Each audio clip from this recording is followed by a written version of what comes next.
बहुत समय पहले की बात है।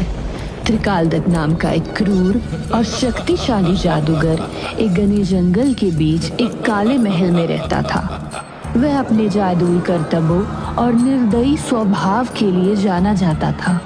लोग उससे इतना डरते थे कि उसकी गुफा के आसपास भी जाने की हिम्मत नहीं करते थे।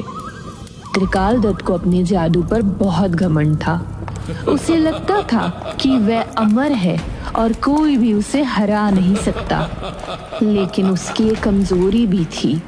उसकी सारी जादुई शक्तियां एक विशेष क्रिस्टल में बंद थी, जिसे उसने खुद एक रहस्यमयी गुफा में छुपा दिया था। ये क्रिस्टल उसकी ताकत का सूत्र था। लेकिन त्रिकालदत्त इतना घमंडी था कि उसने अपनी शक्तियों को छिपाने के बाद जगह याद रखने की जहमत नहीं उठाई।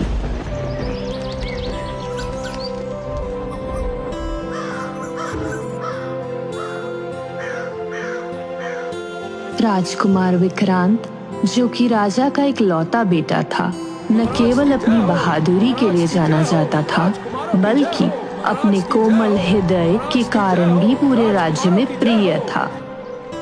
विक्रांत का रोज का नियम था कि वह अपने राज्य का दौरा करते लोगों की समस्याएं सुनते और उनकी मदद करते। लेकिन त्रिकालदत्त की नजर राजकुमार पर पड़ी। ये राजकुमार इतना दयालु और बहादुर क्यों है भाई? सब इसकी प्रशंसा क्यों करते हैं? अगर मैं इसे खत्म कर दूं, तो इस राज्य में कोई मुझसे बड़ा नहीं रहेगा। त्रिकालदत्त ने अपनी जादुई किताब खोली और एक ऐसा मंत्र पढ़ा जिससे वह अपना रूप बदल सकता था। उसने खुद को एक बूढ़े भिखारी का रूप दिया और चंद्रनगर के महल की ओर चल दिया। महल के बगीचे में राजकुमार विक्रांत टहल रहे थे। उन्होंने देखा कि बूढ़ा आदमी धीरे धीरे उनकी ओर आ रहा है। कौन हो तुम? महाराज, मैं एक बूढ़ा और असहाय व्यक्ति हूँ। मुझे आपकी सहायता की आवश्यकता है। इन्हें भोजन और पानी दो। मुझे भोजन नहीं चाहिए राजकुमार, मुझे आपकी सहायता चाहिए। मैं तुम्हें एक ऐसी जगह दिखाना चाहता हूँ जहाँ एक रहस्यमयी खजाना छुपा हुआ है। वो खजाना तुम्हारे राज्य को और भी समृद्ध बना सकता है। अगर ये खजाना सच में इतना मूल्यवान है, तो मैं इसे अपने राज्य के लिए अवश्य लाऊंगा। उन्होंने तुरंत जाने का निर्णय लिया। बूढ़ा आदमी यानी त्रिकालदत्त राजकुमार को जंगल की गहराइयों में ले गया। रास्ते में विक्रांत ने कई सवाल पूछे, लेकिन त्रिकालदत्त ने उन्हें टाल दिया। बाबा, हमें चलते हुए काफी वक्त बीत गया है। और कितना दूर है खजाना? अरे राजकुमार, धैर्य धरो। अब तो बस हम मंजिल तक पहुंचने वाले हैं, समझो। अच्छा बाबा, आपको इस खजाने का कैसे पता चला था? दिमाग खा लिया इसने प्रश्न पूछ पूछ कर। अब इसे क्या बताऊं?